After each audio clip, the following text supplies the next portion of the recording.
Teacher wouldn't listen, so the entire class complied and he got fired. This happened in the early 2000s in my junior year of high school.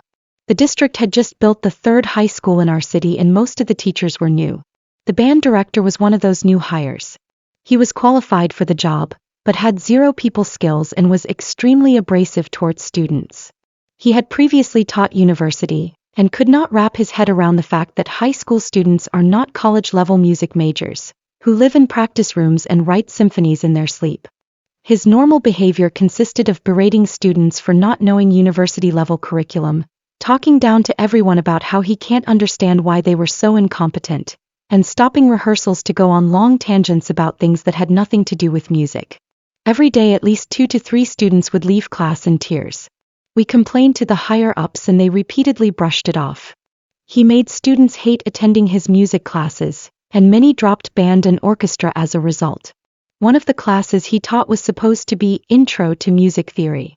For those who don't know music, this would be a class that should typically teach things like different types of chords, the definition of music symbols, the logic behind key changes, etc.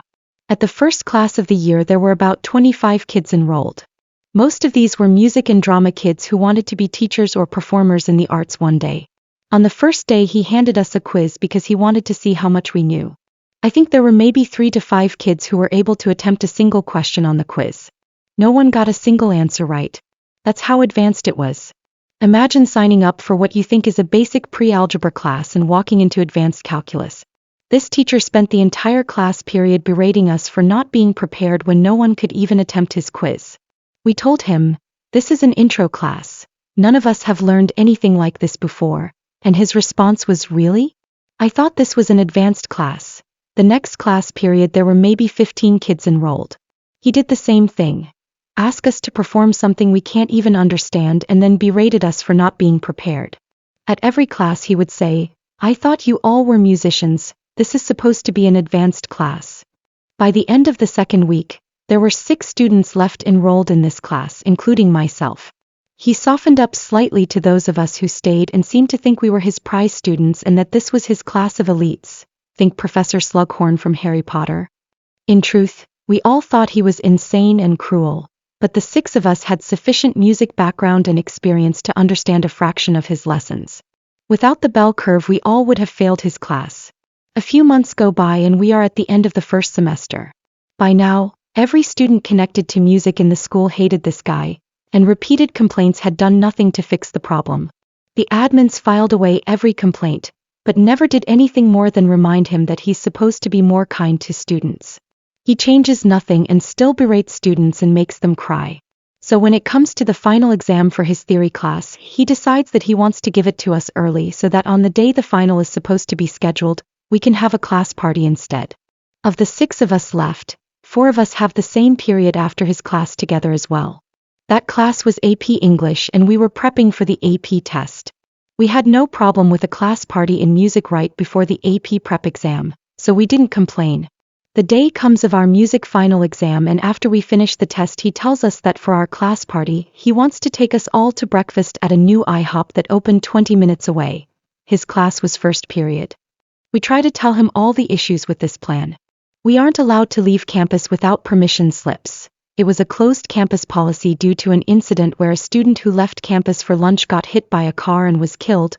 We will not get back in time for second period, which is a final exam. He doesn't have permission to remove us from the campus. What if there is an emergency and we are unaccounted for because we aren't even at the school? His solution was to tell us that after the start of class on our final class day he would be going to IHOP and if we wanted to join him that was our choice. But if we didn't we would have to stay in the classroom and not bring attention to the next that there was no class and no teacher. Without talking about it to each other, the 6 of us saw an opportunity to finally get the admin's attention to the complete disregard this teacher had for rules and policies. We made sure to inform our English teacher that we might be late to class on the day of the final, due to a class field trip for music theory. She was irritated and reminded us that this final was very important and that she would not give us extra time if we came in late. We told her that we understood and gave her details about where we would be and what we would be doing and who we would be with.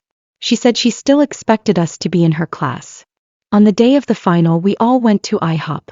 It took forever to get there because of construction, and forever to get our food because the restaurant was newly opened and had a large number of customers. We got back to the school halfway through our second period class. The admins were waiting for us. Security was waiting for us. My English teacher had called the front office to complain that 4 of her best students were missing and that she was fairly certain we weren't even on campus.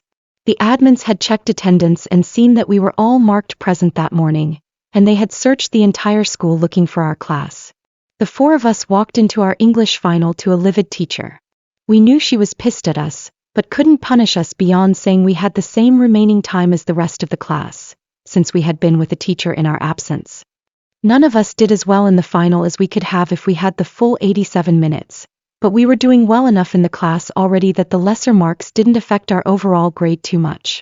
The band teacher had a private reprimand that was so loud the entire school could hear it. He was confused as to why the administration was upset that he took minor children off campus without permission or notice, without proper school transportation or even a good reason. He stayed with his usual attitude, but this time towards the admins. Why are you guys so incompetent about this? They are old enough to drive, what's the problem? The English teacher, who I actually adore and was one of the best teachers I've ever had, absolutely went mama bear on the administration about how they could continue to employ someone who disrespects the other teachers so much as to deprive his students of their final exams and put them in potentially dangerous circumstances.